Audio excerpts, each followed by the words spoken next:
Hello and welcome back to a brand new episode of 343 from SportyCast, episode 136 actually. We're moving along. We are treading in the right direction. Thank you for those that have watched all 136. That's a shout out to my mom, my dad, and all the family members. We got a bit of a full house here, a few regulars, a few welcome backs. You might be thinking we've got Mikel Arteta, but no, it's not. It's actually just Ziyaad Parker with a fresh trim. How's it going, brother? Yeah, all good, man. All good. Just hold on. Can we just put my handbrake off, Gal? Okay, Yeah, yeah, let's yeah, go. yeah, yeah. Please, please. The owner of the bus and the handbrake has announced himself. Riaz Parker, a fan of many clubs, but with only a love for Spurs. Talk to me. How you been? That's so sweet. That's probably the sweetest thing you've ever said to me. Being good, thanks. Not too bad. Surviving, I suppose. Lovely stuff, lovely stuff. And then we've got probably the only Newcastle fan that I know besides Riaz, Wasim Ibrahim from All Things Football. Welcome back, friend of the channel. How's it been? How have you been? Yeah, all good. Waiting for the handbrake to come off my team as well. I'm hoping we can score a few goals soon. But yeah, it's been good, and been loving the channel and the great work that's been done by you guys. So happy to be back on. Yeah, thanks, man. I think, look, before the handbrake situation comes up, maybe you must check if your wheels are clamped. I think that's maybe what's stopping you. And also, how quickly does a double story bus in Voltemade move? I think that's maybe something you got to question. But yeah, we've got a jam packed episode, so much so that we're starting a little bit late. We had to just cram everything in, we had to run through the program order, make sure everybody's ready. So yeah, we're going to do a bit of a review. It's been an exceptionally busy weekend, going from can you take a free kick quickly to is it really offside? Is VAR up to the same sort of nonsense? A bit of a snooze fest on Sunday as well, so we'll be touching on that, and then we're just going to jump into arguably the game of the weekend that's coming up: Newcastle against Arsenal at St James under the lights, probably, if I'm not mistaken. 5:30, I think it should be. And then yeah, we're just going to touch on a little bit of the top 6 predictions that we had made previously, and see whether after a transfer window and a few more games that those picks hold true. Let's see how wild we were off the mark. Please be advised, there were some crazy teams picked for 6th position. So stay around. You don't want to miss it. But yeah, let's jump in. I think this is the first part where we don't have any representation from Man United. So I'm going to jump to Wasim quickly. Did you catch that United and Chelsea game? What are your thoughts? Man United finally getting a win. I know there's a fan that needs 4 more wins so he can get a haircut. What are your thoughts on their game? I thought they played well, especially first half, and they scored the goals when they, when they needed to in the first half. But then the mentality sort of changed after it was 10 men each at the end of the first half when Casemiro was sent off for a very stupid foul. And for someone so experienced, I was shocked when I saw that. But I think all the hard work was done in the first half, and they did enough. Chelsea weren't really great in the whole match. And then the substitutions they made after the red card. Sanchez obviously was a stupid red card to concede in the 5th minute. But then the manager takes off both his wingers. I don't see the logic in that, especially someone of Pedro Neto's ability to counter attack. Why take off a player like that? And then in the second half, when it was 10 men each, they then had to attack, but then they didn't really have the players to do it. So yeah, I was just shocked at the way Chelsea approached that game. But Man United played well, and I think they were deserved winners, albeit made it hard for themselves in that second half. Yeah, that's the standard things. Yeah, I saw that you lifted your mic up. Our other friend of the channel, Shripad, probably lost his marbles very early on with that Robert Sanchez red card, right?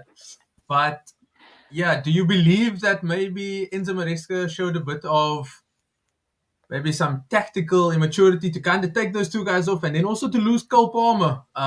Did you just think that he was setting up to kind of limit the damage and not really go for it? Is that for Ziyaad? Is that Yeah, for me? yeah. Yeah, Ziyaad, yeah. Yeah, I found it quite weird. Like obviously when the goalie goes off, they normally they pull up an attacker and just change the goalie. But then he did like all these moves, like one after the other, and it's like Yeah. it's I don't know, maybe it's just one of these things these guys do that worked with Guardiola at some point.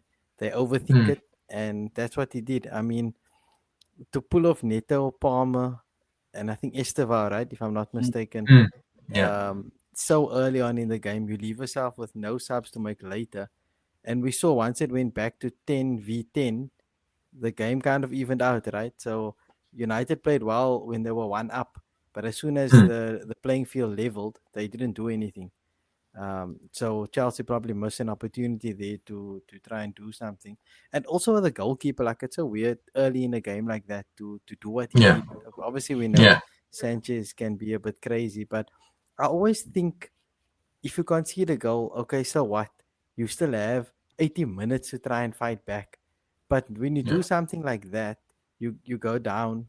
It's a red card, and now you have to play 80 minutes with 10 men. So yeah, I don't think it's smart at all. And I think if Maresca would do it again, he probably would have just been a bit more patient with his subs than to make all those Yeah. subs all at once like that.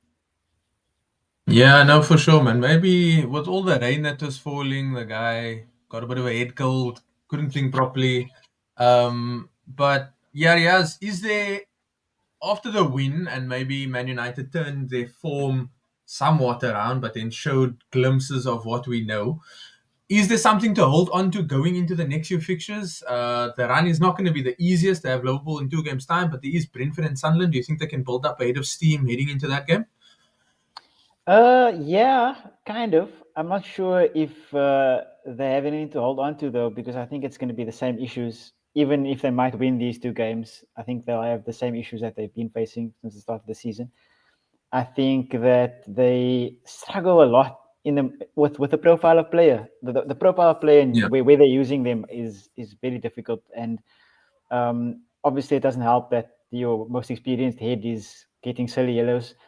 Dubious yellow, but I mean dubious, but it's silly challenge to make anyway. And yeah, they look shaky after Chelsea came back with their one goal. They looked shaky and they looked like they were going to concede again. So it doesn't look good, but I guess the confidence after winning, hopefully, these next 2 games. Sunderland aren't like pushovers either, by the way. Sunderland are doing really well. I mean, they came back with 10 men themselves this weekend to draw that game against Villa. So it's going to be very interesting for United. I don't think they have anything to hold on to.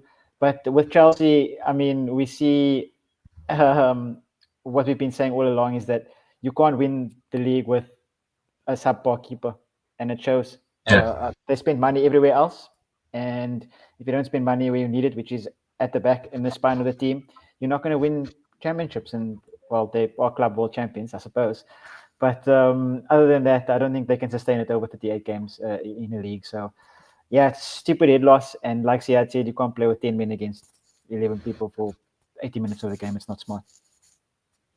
100%, 100%. Look, it's thankfully not a roller coaster that any of us need to be on. So I send strength to Mubin and AF as they navigate the treacherous times. We jump quickly Speaking to navigate, let me just jump in quickly. Did you see the news that because they have no midweek fixtures for like the next, I think it's 8 or 9 weeks, that they're planning on, in quote, lucrative, unquote, friendlies that they're going to go play in Dubai and a whole lot of other places because they made so much money on the Asia tour. And with this free time now, they're going to go play these friendly matches to at least have games midweek. Which I suppose is interesting, seeing as though they announced that record revenue, so they'll keep that part going. But like, what type of competition are you gonna get, and the amount of miles you're gonna rack up traveling? It came out I think yesterday or today. I saw that news, which is quite interesting. I thought we played too many games already. I thought that was the whole outlook of in general that we already played too many games. So having a week off is supposed to be a blessing. Why are they traveling to all these places to this is a money grab now because they bought Hoyland Light. Now they need money to pay for it's ridiculous now. That's just something ridiculous. United are jokers. I'm sorry. Nah, that's fair. Look, it'll be interesting to see. But with some money raised, maybe they can get some of the cooking staff that they had to let go and bring in some quality professionals back. Give the people their jobs back.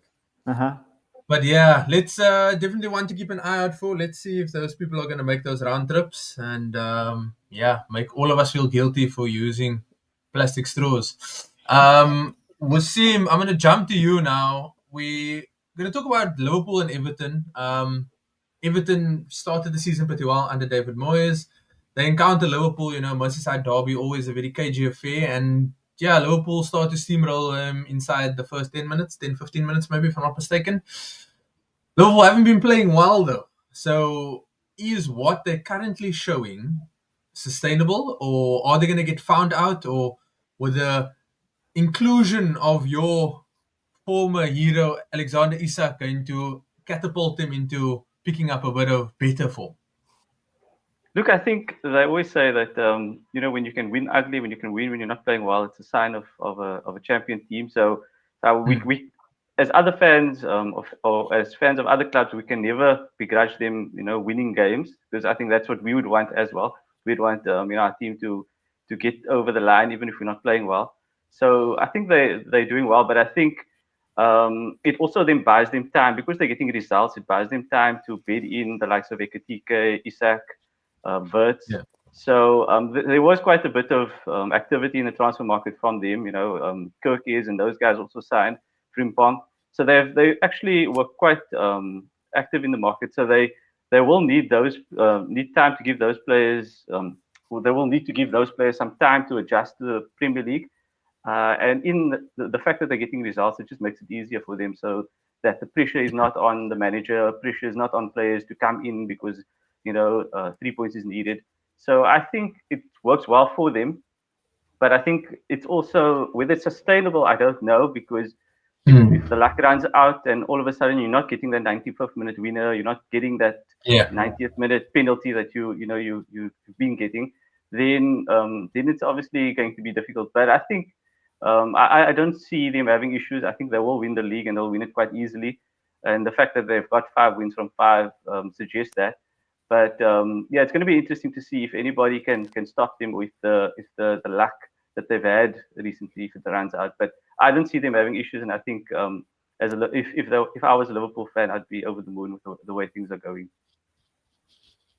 Yeah, for sure. I think winning ugly is very important to winning a trophy at the end of the season, and it's not very nice for the neutral because we basically hate watching and they're literally proving us wrong every time.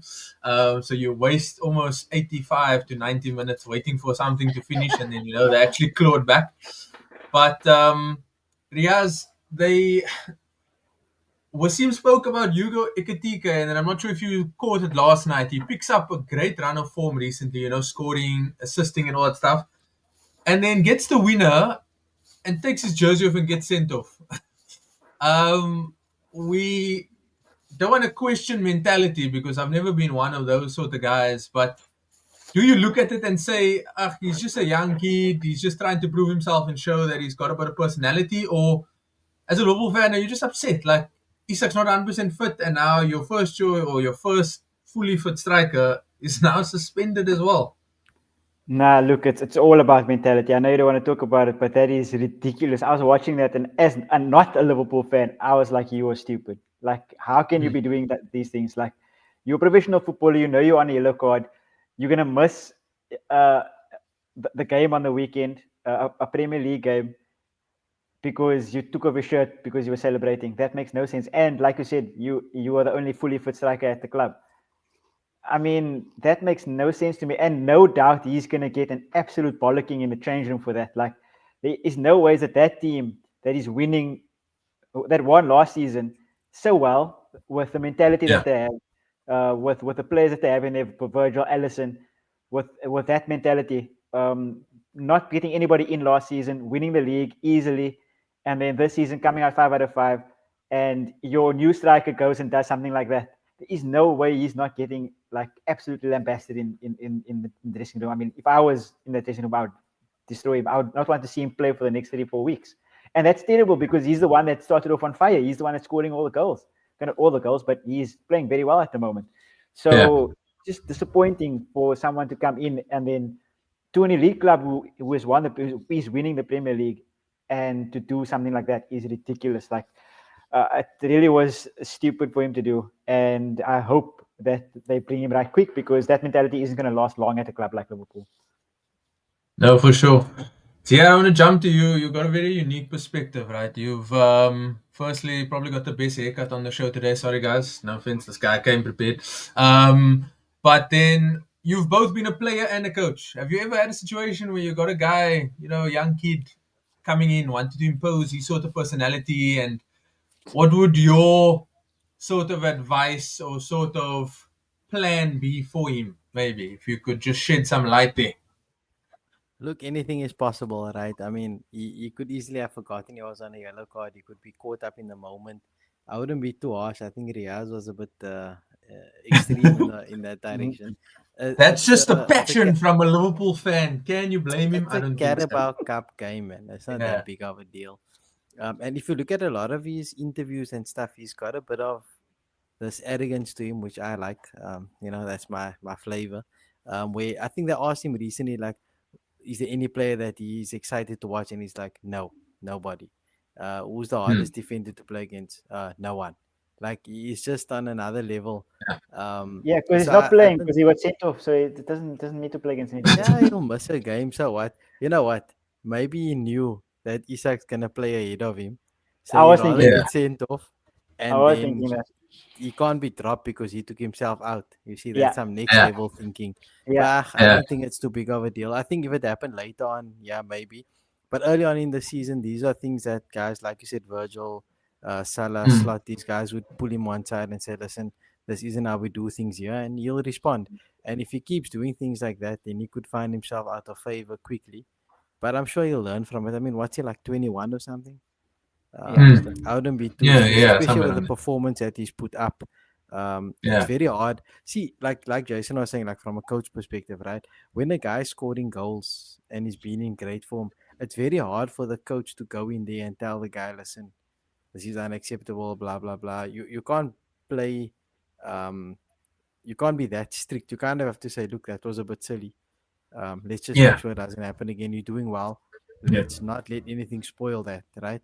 Isak's healthy competition, and if you keep going like this, then you're going to find yourself on the bench more often than not. So it's not too big of a deal for me, at least. No, that's fair. One to watch, though, definitely. I think what Riyad was alluding, not Riyad. What he was alluding to. Put us together, a hybrid. Someone put you guys both together. Yeah, it's both, because it is a combination of both of your points. But they've definitely built a sort of team chemistry and stuff like that. And there haven't been many big personalities that they've had in recent times. So, let's see if it's going to influence or whether he's just going to be put back onto the straight and narrow. Definitely one to watch.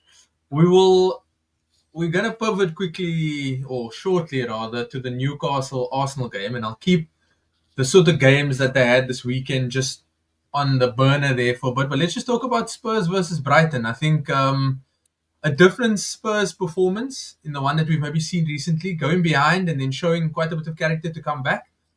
Riaz, as the only Spurs fan here, talk to me. What is the emotions going into that game? And then, what is the emotion in the second half? I think that's when the goals came in, right?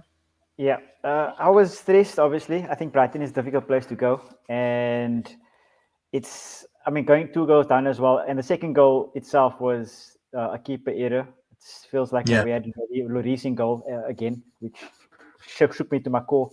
But other than that, I think we going 2 goals down. I was not expecting kind of us to do much, to be honest with you, because I've watched us fall flat too many times.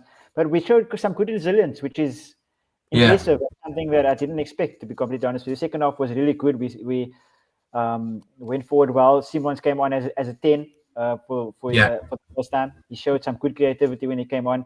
And I thought we could have won the game. I think 2-2 was a fair result, but I think we could have maybe taken an extra goal here or there. But with Richarlison as our only striker and Moan is injured now again, so is Solanke. I think it's just difficult to kind of find that output. But other than that, I think, yeah, it's promising signs. I don't want to get carried away because we can't. Under Ange, I got carried away in the first season because we were playing amazing football and we were getting results somehow, and I got carried away. But for this, let's just be measured. Let's take 1-0 wins, 2-2 draws where we can, and see in a couple of games time how we kind of improve that, because I think it's going to be we're going to have to take it a game at a time and kind of improve and see what we do in certain situations. I have a question. So Solanke, right, is injured. What was this thing I saw? He's endorsing muchachos or something in Durban. Like, how did he end up there? I Or don't is know that some about that. fake thing? Did anyone I don't see know that? about that. I didn't see that. Yeah, Maybe me he's too. following in the footsteps of his hero Bukayo Saka, wanting Yo, to I get don't a know, hot because the sauce man or is some looking for sort. strikers. That man's eating a quarter chicken in Durban. Did you see the Bergval thing where he ran behind the poles? I quite enjoyed that. Mm-mm. What did he Was that in At a the corner he celebration ran. or was he hiding? No, at the corner Defending or? he ran around the goalpost to come out on the other side. So the ref blew the Oh, whistle and yes. said you can't do that. But I don't Yeah, understand he's why you can't do that. Is that like a rule? Because Can you you're not do that? leaving the field of play and then yeah, he's coming back. leaving the field after it's not been insane. Yeah, you're actually not supposed to be doing like that sort of thing. That's Sneaky it's though. a different Sneaky. take on a set piece. like Hey, it, maybe he though. thinks he must also be a ball boy as well and maybe get the ball quickly. But yeah, I think they need to Whatever works. play the ball. Yeah, whatever works. Wasim, I just wanna you had done a video, right? And this is like did a deep dive here, kind of analyze, before to first time back here. So I just signing of the season, you had mentioned Mohamed Kudus, right? But can you just talk to us a little bit, if you had seen this match, obviously, just about the effect that Javi Simons had when he came on, in that creative role, filling in for what would normally be occupied either by the traditional number 10, James Maddison, or where most of their creativity maybe fell to Dejan Kulusevski or Heung-min Son. Is he a breath of fresh air? And yeah, is he someone we can maybe look at to kind of sustain Spurs' good start of the season?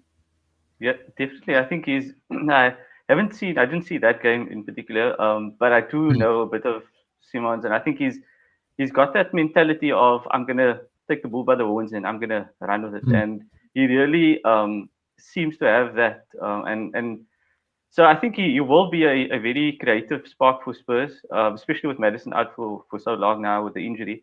So he'll get his fair share of game time, and I think he's really exciting. I feel he got hard done by at his previous clubs where he was outstanding, but he wasn't really given the same amount of game time as certain other players. So I think this is a good move for him. It's a chance to really restart his career in the Premier League or restart his career and really go from here. So I think he'll be a very good player for Spurs, and I think it's no surprise that he came on and that's when Spurs started playing better. So I'd like to see him get more starts now and really cement his place, because I think when I said Kudus is going to be a spark, I really thought that he's a good signing for Spurs, and he did start the season well for them. Yeah, so you could have Kudus, you could have Simons. Then all of a sudden, teams are not going to be looking at one man to man mark. They're going to have to look at a few options. So Spurs would then become more dangerous. So I think it will be exciting to have both of them in the team. Yeah.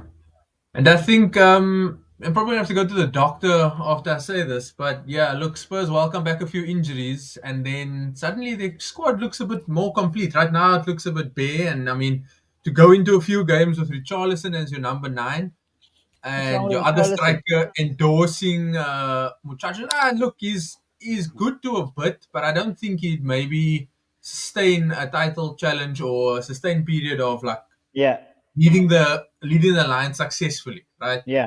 Where maybe Solanke brings a bit more, and maybe even Kolomuani comes in and he starts bringing a bit more excitement than maybe what Richarlison does. I'm not taking anything away from him. I don't think he's what you guys essentially need right now. But Look, definitely. on that point, Jason, on that point, Yeah. for the second goal that they scored, Richarlison Yes. was fouled on the halfway Yeah. line. They put a knee Yeah. in his back, but it Yeah. wasn't really. And he stayed down for like 3 minutes, and in that 3 minutes, they scored. And I'm like, Yeah. dude, get up, defend. What are you doing? Yeah. Like, help Yeah. out.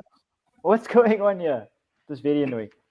I think the teams No, but I mean, are telling the players to, if you're getting something badly done to you, like a knee in the back or something, stay down, so that the referee and VAR can look at it more extensively, because something must have happened. So I think it's just a thing now where teams are trying to force guys to stay down for as long as possible, so that it can look serious, and then maybe VAR gives them the decision going their way.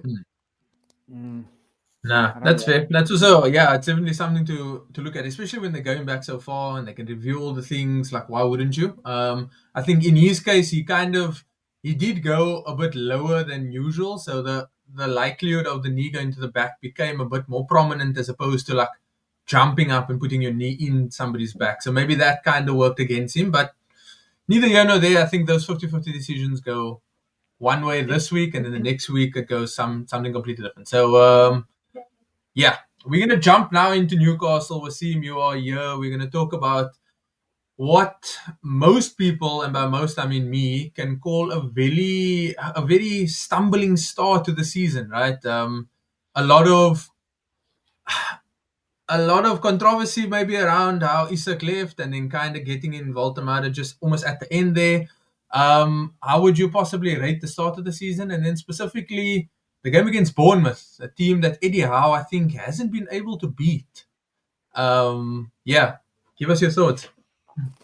So look, ideally, I would have preferred, to have signed our strikers early in pre-season, get them to bed in a bit, and then have your season start. But with the way that Isak's situation unfolded, it wasn't really possible. And plus, we obviously missed out on some other players. But so be that as it may, I think I'm happy with Visa and Voltemade coming in. I think they've got goals and creativity in them to help the team. Obviously, they are not the same players as good as Isak. And so it will affect us, but it will take time, because I think we'll change our style of play, but also to accommodate them and to become more dangerous as a team, instead of being more reliant on one particular goal scorer like Isak. And I think the Bournemouth game was frustrating, because I think we were very, very solid defensively. We didn't really give Bournemouth much to work with in terms of shots, and so I think we were quite comfortable. But it was just frustrating, because we did that against Villa, we did that against Leeds as well. But then we can't nick the goal to win the game. We just don't have that creativity in us at the moment. So so it's a bit frustrating, because we're doing well as a defensive unit, but especially away from home, that's what you want. But we just don't look like we're going to score, and that's a big problem, because we made 7 changes from the team that played against Barcelona. So you'd say there's certain players that's going to be hungry. There's certain players who want to put up their hand, to start more regularly. But it didn't really work in terms of our attackers. So I think we are missing Visa, because I think he's a Premier League ready-made striker. He's used to the league. He's played and scored goals in the league, so he would have been good to us. Whereas Voltemade is sort of getting used to the league, getting used to the price tag, getting used to his teammates and things like that. So it's going to take him more time, and he's not really a out-and-out number 9. He's more of a big man, but good with his feet. So he probably tends to want to drop as a 10. So yeah, we're figuring it out as we're going, and it's not really ideal, because you're figuring it out where points are on board, and you need to get your points. And I would have been great to do this in pre-season, but it is what it is, and I think there's enough games coming up where you will eventually settle, and I think we'll be okay.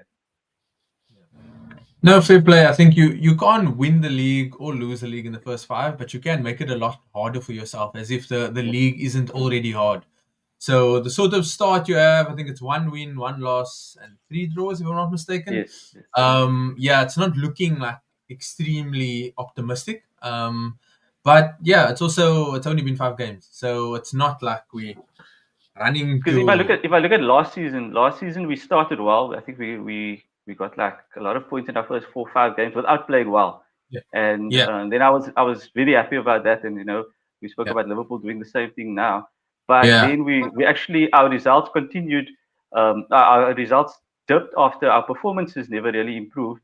And then our results and our luck went out, and we started losing games and drawing games. And Yeah. then it looked like our season was, drifting. And then we went on a run, and then we got ourselves back into Yeah. the top 6. So I think it can be done, and there's no reason to panic as yet. It's only been 5 games, but yeah, it's you don't want to leave yourself too much to do later on in the Yeah. season when injuries could also start affecting the team. So yeah, I'd prefer 3 points very very soon if it's possible. No, for sure. Look, I like what you said that you and Liverpool had a similar start and that you also fell off. So maybe there's hope for us. Ziad, you started the show with a bit of a reference to a handbrake. So before we talk a bit more about Newcastle, because we'll come back again. I'm just trying to get a Arsenal perspective on that performance over the weekend. And just what you felt went right or what went wrong. There was a comment from Dayan. Firstly, welcome, and then also welcome to Ziad. That's 2 intros for you, sir. But Dayan is claiming Arteta is tactically inept and terrible decisions. Do you concur with that, or what is your feelings on that game? And then, yeah, just little thoughts. Oi, oi, oi. Brother, when you're at the mechanic to sort out your handbrake, take your mic with you, no? And ask him if he can sort it out there for you also one time. I hope Um, this is a sign that Arsenal are going to have issues with their handbrake again this coming weekend. So never mind. no, it's fine. Wasim, don't take anything that's said here to be anything about Sunday, okay? This is my What just do you mean? anything. This This is is gonna just be separate. No, this this is is okay. this is gonna be both Okay, teams I'm Wow. back. handbrake Can stuff. you hear me now? Can you hear me Okay, now? yes, Yes, yes, okay. yes. Look here, just because you Okay, look okay. like Fabian Sorry, Shea man. doesn't mean you can stop with your equipment, no? Please. Nah, Okay, talk to us. you always don't want to bring me into the mix here. I had a liquor point about Newcastle because I actually watched the Bournemouth game. I like Okay, that okay, make Voltemade, it man. first. Yeah, I think he's warm. yeah. I think he's got something. Obviously, he's tall, but Hmm, I just like the way he moves, and I think he's gonna be good at Newcastle. But like what hmm, Tushima was saying about Worcester, look, I'm not a big Worcester fan, but I think with Newcastle's attack, it's gonna happen in spurts. So guys are gonna go on a run, they'll bang hmm, in 4 or 5 goals and then go quiet for a bit, and I think that's like guys like Gordon and Wissa, even Voltemade, you'll go probably 4 or 5 games, you'll go on a streak and then get quiet. So they probably just have to capitalize on that. But like Wasim said, hmm. they coming together as a team quite well. Their midfield is fairly strong. A couple of things just need to click. So I wouldn't Yeah, be too concerned if I was a Newcastle fan. And the thing, and to pivot now into your question, it's quite underrated actually this season because a lot of teams have new managers, a lot of teams have a lot of new players, and we tend to think that preseason is what it was years ago. It's not. Preseason is now yeah, a glorified money grab. People are flying yeah, everywhere trying to appease sponsors and tap yeah. into market. So you telling me these guys are in Singapore and Malaysia and Dubai and wherever and training properly? Nah, bro, Hmm, they just cruising. It's like a holiday. They got their family with them. They yeah, meeting each other for the first time. So a lot of teams for me have shown that they're still trying to get that chemistry. Like you said with Newcastle, they got hmm, a couple of guys they need to bed in. Same with Spurs. It's a new manager with new signings. A couple of other teams. United got like a whole new attack, and they're still trying to understand that system, which they've been struggling to understand for like what 18 months or something. Um, Arsenal also have new players, City have new players, so it's a lot of teams are having this issue, right? And I saw a hmm. post today or yesterday about Oliver Glasner. He loses his best players and he carries on, which is true. I mean, some of these managers, mid-table, Brighton, Bournemouth, Hmm. Crystal Palace, they just carry on. Brentford, it's like, oh well, we move. And you do Yeah. get those type of managers, which makes it interesting. Liverpool also new players they're trying to integrate, and you can see it the way they play. Obviously, they've managed to win it late through that experience, And that's why I think keeping Salah and Van Dijk was so important, because where Yeah. other teams are losing their versions of Salah and Van Dijk, Liverpool have Yeah. kept theirs. For City, it's Yeah. supposed to be Rodri, but we saw that Rodri actually doesn't have it. I think that injuries really finished him off. Yeah. And sometimes it happens with players. I mean, you guys will know, when after injury you don't acknowledge what you've lost because of the injury. You still think you're the player pre-injury, and I think that that's a big issue for Rodri. You asked about Arteta being tactically inept.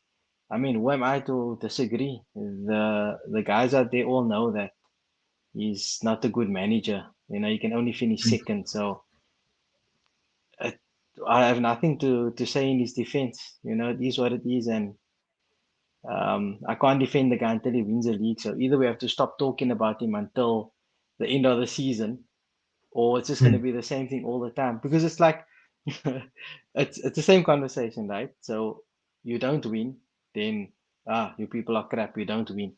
But now, if we are that bad, then why do you expect us to win? That's what I don't understand. Because it's almost like the opposition fans are more upset that we don't win. That's the feeling I get from the Yeah. look. I don't believe in agendas. I think there's agendas against all clubs. That's just how media works. Today it's United, tomorrow it's Arsenal, then it's City, then it's Liverpool. Everyone will say there's an agenda, but I don't know what people expect from the Gunners, man. They don't want us to win. They get upset when we lose. They don't like our coach. So like what do you want me to tell you, man? We know what I expect you mean? to win. That's the problem. You have the squad to win. You have the team to win. Just win. So but then why does it upset you guys if it's not your club? Like, relax, man. You I'm should not be upset happy at when the all. team that you I'm not upset don't at all. support is not playing to your standards. Yeah, I agree. You know But what I then mean? some people this is why the tribalism thing is so stupid, because like people don't want Liverpool to win the league, so they'll rather have Arsenal win the league, and then they'll get angry that Bruh, Arsenal are not the winning the league. way the way the hate watching is evolved, right? It's so It's dumb. literally nobody wants anyone to win. So the Yeah. only time people gonna be happy is if there's no winner. Everyone finishes Yeah. second or whatever. But look, That's- on a serious note, I mean, we all know it's been spoken about so much already. Um, my opinion is that he's finding ways to get results, right? And I'm only going to judge it at the end of the season, because we've played so many different ways. I mean, I'm supporting this club however long. I've seen us go balls to the wall and lose because we concede silly goals. I've seen us play super conservative. I've seen the team transition so much that I don't actually care about drawing to Man City and losing to Liverpool. I just want to make sure we don't lose to Newcastle away. Those are the games that we traditionally used to lose. The Yeah. the games against Villa, the scrappy Brentford game. The Where Bournemouth's guys away are when throwing you, that long throws and scoring 2 goals yeah, against us. So for me, that's yeah, where I really want to see his tactics. And yeah, I can understand if people are upset, they want to see attacking football. Change the channel, bruh. Me and Sripat said the same thing. As soon as he announces that midfield of Marino, Rice, and Zubamendi, it's gonna be a snooze fest. So don't watch. He's telling you already what he's gonna do. So let it be. Go watch something yeah. else, bruh. If you wanna watch attacking, if you wanna watch exciting football, Arsenal's not the club for you, bruh. We boring. We can only score 5 against Leeds, I think. But other than Yeah. that, find other clubs to watch, man. Yeah. Big Angie's back. Is that Nah. enough for you? No, that's You want me perfect. to? I actually want to jump to Oh, Riaz okay, quickly okay. because he was laughing while you were going off, right? And I just want to know from his perspective, like, do you then agree with what Riaz is saying? Like, why is everybody else getting mad when the Arsenal fans are like, I mean, look, lots of the toxicity exists Nah, within the there are house, some right? crazy fans out there, bruh. Yeah, no, look, inside the house, it is burning because people online are running their agendas till thy kingdom come. But if a manager is so terrible, right, and he is not winning anything, then why do you want him to get fired? Surely, by that logic, you want him to stay as long as he can because he's not going to win anything. Um, is that not something that you'd want, or because what happens if he leaves and then we get somebody and then we win? Then it's like, okay, now Arsenal's winning. Then are you going to be happy? Are you going to be sad? What's your feeling on it? I agree with you. It's good. There's it's a rock and a hard place. There's actually no winning. Either Arsenal lose and you're angry because Arsenal didn't win, or Arsenal win and then you're angry because Arsenal won. It makes no sense. You see, you know who can explain this to us? I think AF can explain it to us. Because Erik ten Hag won trophies and they were happy that they won trophies. And they keep reminding us that at least he won trophies. But then they also wanted to kick the man as far as possible out of the club. So maybe Yeah. United fans can explain to us how it works, because just to understand the logic, right? Look, just to give you guys context, like my personal thing, I I like, I don't know how it works, but anyway, I end up supporting teams who have managers for a long time. So Arsenal had Wenger, now we have Loyalty. Arteta for a long period. Miami Heat, they've had the same coach since LeBron was there. So what, 2010? I think Eric Spoelstra is like 10 years at the club, if not longer. With baseball, the Dodgers, they have the same manager, Dave Roberts, for the past 8 to 10 seasons, if not longer. So I don't know. I just like that stability from the coaching perspective. Maybe it's because I am a coach and I work in that industry that I'm happy when coaches get a long leash, And yeah, the other teams have won a couple of trophies along the way. So it's just Arsenal for me. But I just like that stability, and I'm sure Wasim, you guys are Eddie Howe now for what, 5 years? Yeah. It's kind of nice to know what you have there, and suppose he's doing a good job, so you don't want to change, right? Or not yet, at least. But I just like that longevity. I mean, Riaz, you guys keep changing managers, so you would have maybe a different opinion. Nah, I'm the same way. Like I would prefer, but at the end of the day, there was all those clubs that you were talking about. Even Arsenal and Newcastle. I mean, they are consistent at the end of the day. So that makes a difference to keeping the manager, the consistency. Even if you're finishing fourth, fifth, second, it's Yeah, still but I mean, decent there if has to you're doing be this well. consistent improvement. Yeah, So that's also true. that's way, not just consistent, but improvement, I Yeah. guess. Yeah, but Yeah. as long as you're seeing that, it's like with us, there wasn't improvement. There was only regression, and Yeah. every single time there was a regression. So See, like something had to give. Wasim, you guys won the trophy last season, right? If I'm Yeah. not mistaken, right? So Yeah. you won a trophy and you kept your manager. Riaz won a trophy and fired his manager. Like, what's your take on the whole thing? Like, is a trophy enough? Is it specific trophies? Because Jamie Carragher was giving Chelsea a whole lot of, I probably can't say the word I want to say, but about winning the Club World Cup. He called it a Mickey Mouse trophy and the Mhm. Conference League. So what's your opinion? Like, is it a trophy? Any trophy doesn't matter, or is it only specific trophies? I think for me, I think it varies from different clubs. Spurs and Newcastle never won trophies for a long time, so for me, any trophy matters. Whereas if I tell that same thing to a City fan who's been winning hundreds of trophies under Pep, okay, I'm exaggerating, but Did you say it's just winning for or 115 me. buying? I didn't charges. hear No, you, yeah, man. I think Yeah, you were finished yeah, on I got mixed 115 up with charges. trophies and charges. Sorry, Yeah, but yeah. but Close.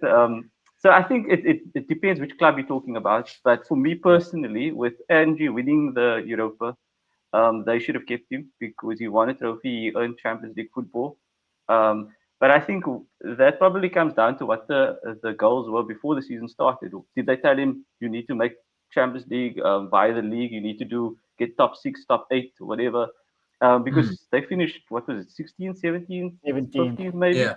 So that's ridiculously bad for a club of their size. So I think they said yes, you did well in the cup, but I, I think given other managers who probably would have done the same if they had the same run, in the Europa. So, but I think the bread and butter is the league, and I think that's why they fired him.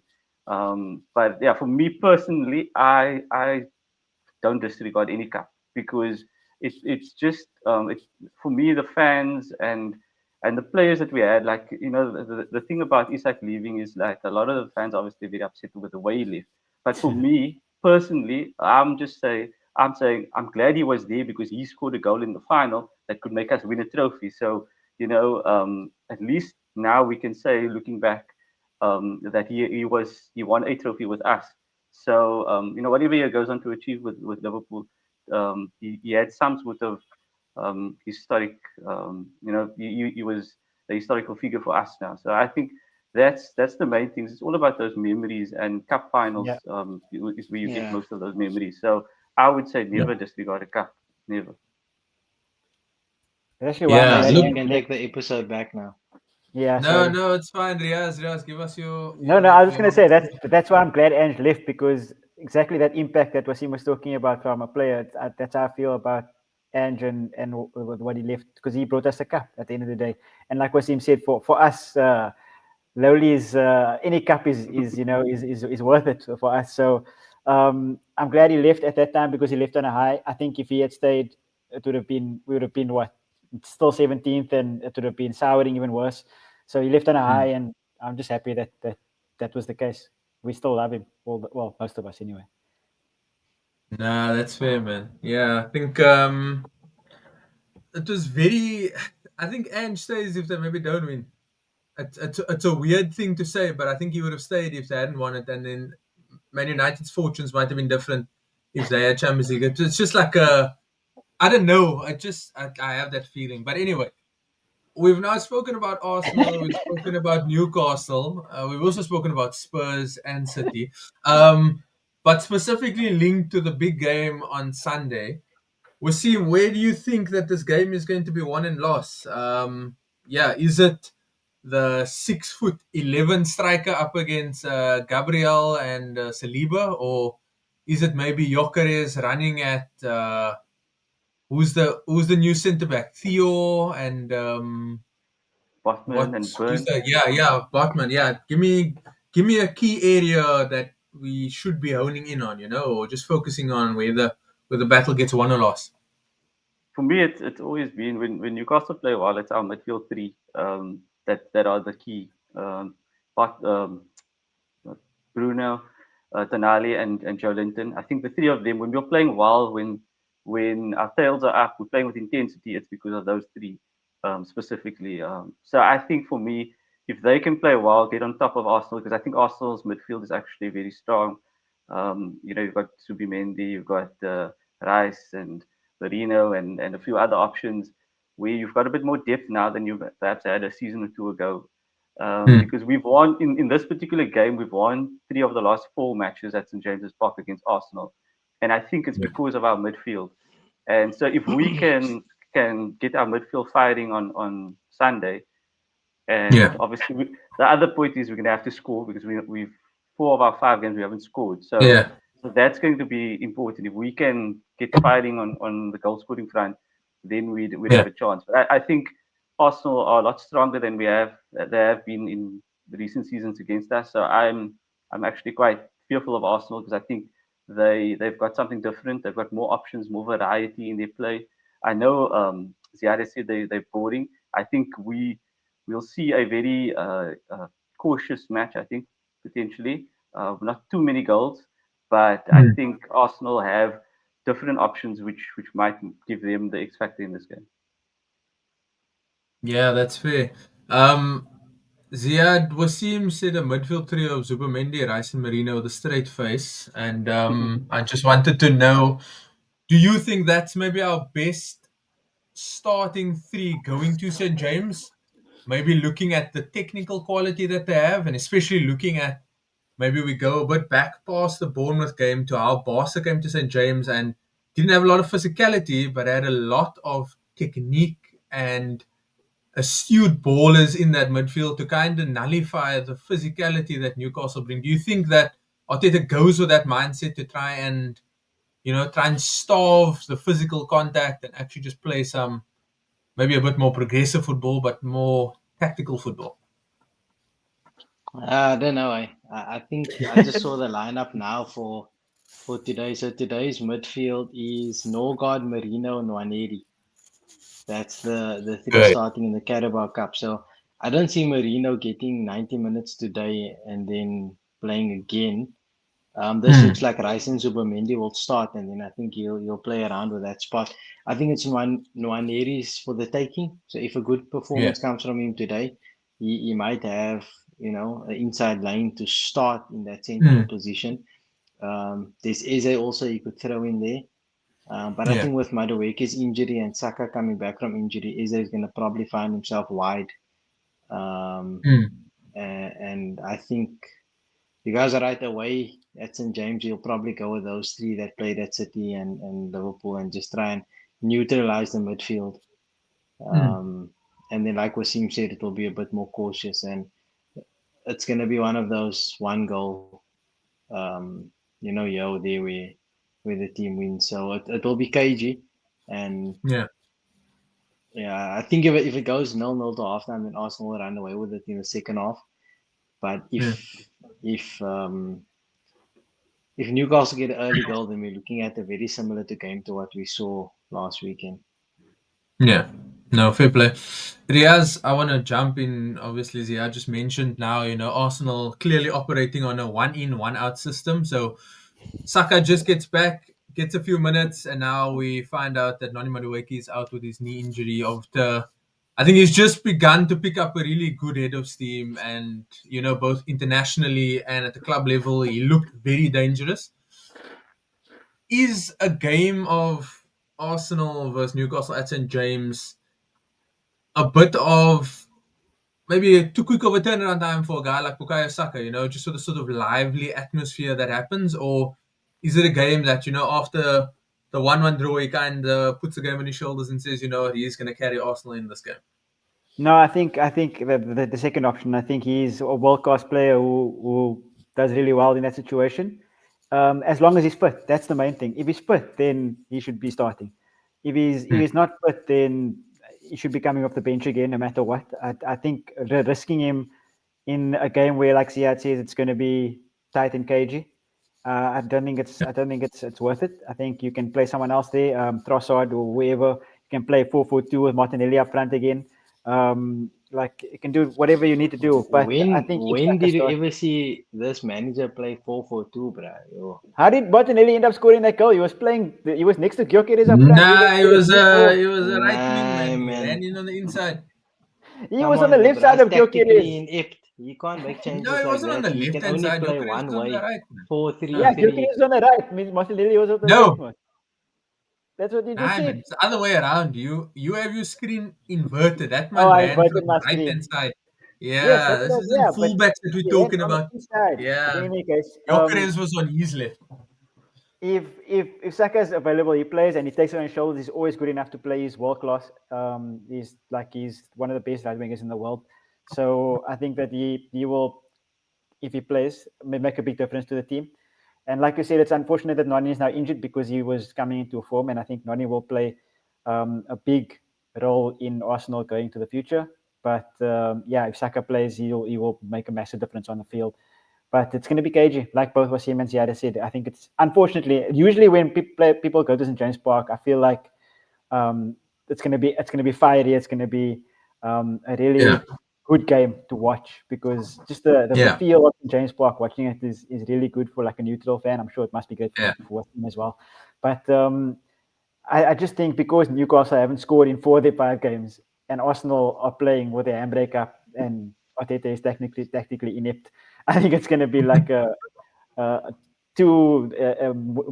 immovable force meets something. Immovable force as well. Yeah, so 2 immovable forces meeting each other.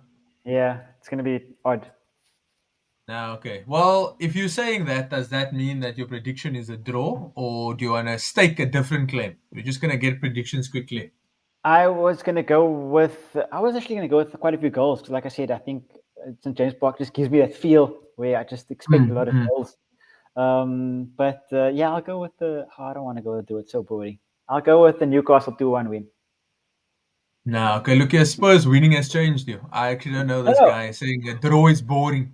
This is he's going against his general demeanor, which I've unlocked him. I'm gonna take the credit. Fair play. But with that haircut, you would be able to unlock many things. Okay. Talk to me about your prediction before we jump to the home fan there, Wasim. 1-0 to the Arsenal. 1-0 to the Arsenal, the famous. For some clubs, it was that's going to be my prediction from now till the end. 1-0. No matter who we play and where we play. And that's not even like, that's not even out of the realm. We would literally, we would do it. Wasim, talk to me. Are you quietly confident? Is Is Vissa even fit? Would he be able No, to no, make he's the not squad? fit. No, he's Okay. only back after the international break. But for me, my head says we're not going to win because Arsenal have been playing well. They've been getting results for the most part. But my heart, I'm going to go with my heart this time. I'm going to say 1-0 Newcastle. I feel that we've played well against Liverpool, didn't get the results. Played well against Barca, didn't get the results. So I'm saying this time we're going to play and get the result that we really want. So I'm going 1-0 Newcastle. Okay, all good, all good. I'm gonna go 2-1 Arsenal.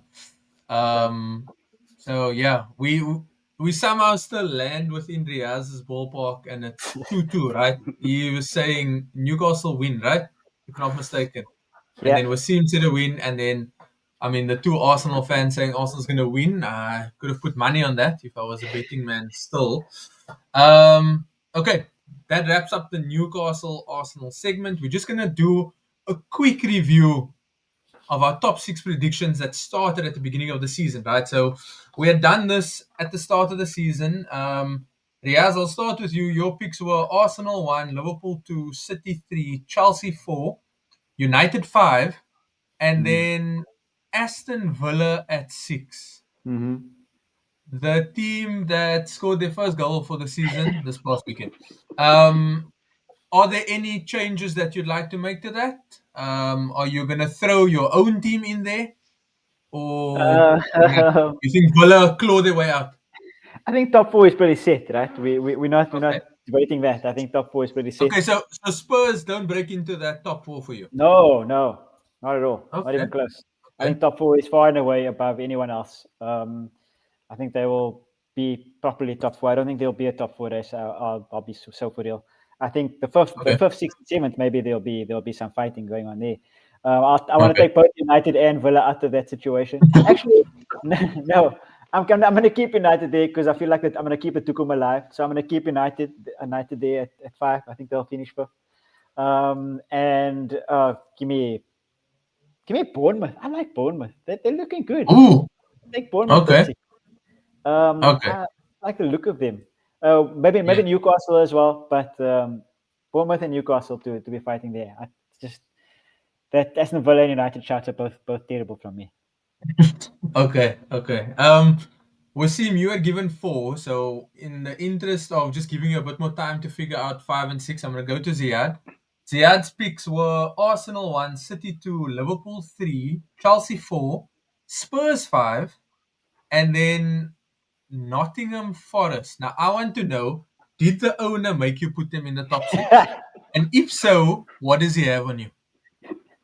I'm not at liberty to discuss that. Are you currently signed the handcuffed NDA? and easy behind the door? So Blink twice and just shake your head. Is there I've signed a any deal at changes? 7-Eleven. Okay, no, fair play. No, Are look, there for any me, changes? I thought Forest would be good. Yeah. But with they haven't been too bad. But obviously with Ange coming in now, things have just fallen away a little bit. I don't think he's the right manager for them. He's interesting because he's going to give us headlines, like I said. But I didn't see that coming at all. So I don't know if Forest can fight back in there. But otherwise, I'm pretty happy with my picks. A long way to go. I'm not the type who's going to pivot after 5-6 games. You know, if we revisit this at Christmas, New Year, then maybe there's enough of a body for me to change things. But I actually think Spurs are going to be up there. Riaz, bruh, look at this guy now. When he's live, then he says Spurs don't have a chance. But that's not the same bruh I spoke to earlier today.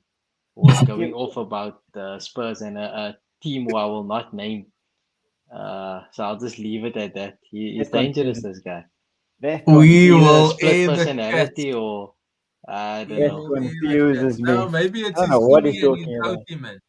You know, maybe when he No, clocks hey, in. whoa. Uh, Let's not bring It's innies and a outies in severance here. kind of thing here. But Yeah, I agree. okay, Wasim, we're gonna jump to you. So your initial 4 were Liverpool 1, City 2, Arsenal 3, Chelsea 4.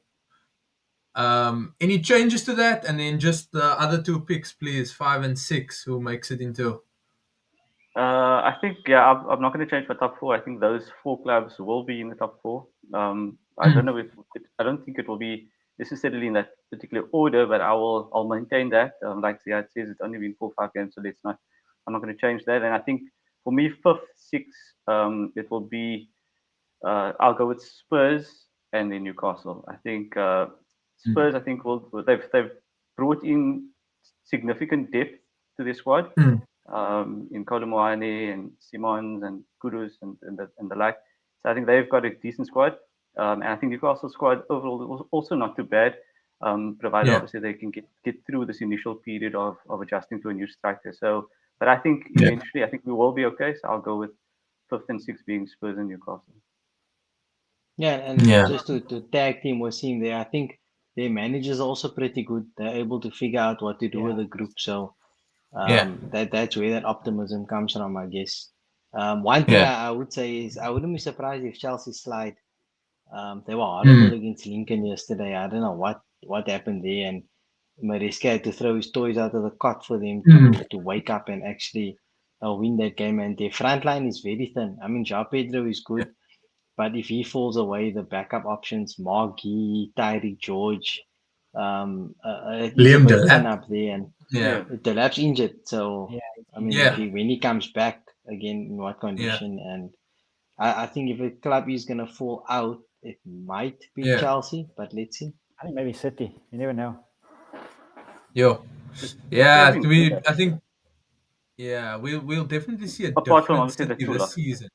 Sorry, man. I think we'll definitely see a different City just because I don't know what sort of mindset Pep is in now, but I mean, what we saw over the weekend, was something that I've never seen before. So I think he's just gonna keep experimenting with a few things, and it's but the thing is, right, like a team like City, if you have Haaland, he's gonna pull you across. You'll always have a chance. You always and have now a chance. Now they've done a rumor. So exactly. It's like I mean, they've got one on the defensive side and one on the attacking side that's going to pull you right if you're not doing your job. So no, fair play. So Haaland leveled up. Haaland leveled up for me this season. He just that sprint he made, damn. Now look, he's another if Gabriel had to try and run any faster, his hamstring would have been gone. Like, it would have fallen out live on TV.